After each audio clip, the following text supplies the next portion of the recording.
చేసే ఉపచారాలు భగవంతుడికి మళ్ళీ పల్లవిగా భజగోవిందం భజగోవిందం గోవిందం భజమూఢమతే అంటుంటారు. ఇందులో శంకరాచార్యులు వారు మొట్టమొదట చెప్పినటువంటి 12 శ్లోకములను కలిపి ద్వాదశ మంజరీక స్తోత్రము అంటారు. ఆ తరువాత వెనక వచ్చినటువంటి శిష్యులు 14 మంది ఒక్కొక్కరు చెప్పిన ఒక్కొక్క శ్లోకాన్ని చతుర్దశ మంజరీక స్తోత్రము అంటారు. 14 మంది చెప్పినవి 14 శ్లోకాలు, అది చతుర్దశ మంజరీక స్తోత్రం. మళ్ళీ చివర శంకరాచార్యులు వారు 4 శ్లోకాలు చెప్పారు, వెరసి 30 శ్లోకాలు. చిత్రం, శంకరులు చెప్పినవి ముందు 12, చివర 4, 16 శ్లోకాలు. షోడశోపచారాలని మనం చేసే ఉపచారాలు భగవంతుడికి 16 ఉపచారాలు. భారతదేశంలో పుట్టినటువంటి ఏ మనుష్యుడికైనా సరే 16 సంస్కారములు.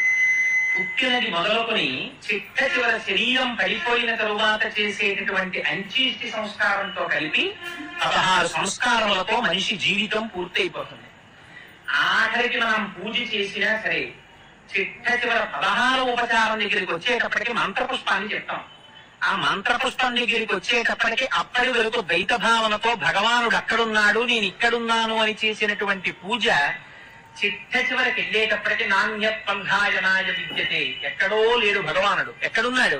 నీవారస్సూకవర్తంది పీతాభాస్వత్యనూపమా, ఇక్కడే ఉన్నాడు భగవానుడు అని తనలోనే భగవానుణ్ణి దర్శనం చేస్తాడు. అందుకని 16వ మంత్రం దగ్గరికి వచ్చేటప్పటికి 16వ ఉపచారం దగ్గరికి వచ్చేటప్పటికి అంతటా భగవానుడున్నాడనేటటువంటి రహస్యాన్ని తెలుసుకోవడంతో పూర్తయిపోతుంది జ్ఞానసిద్ధి.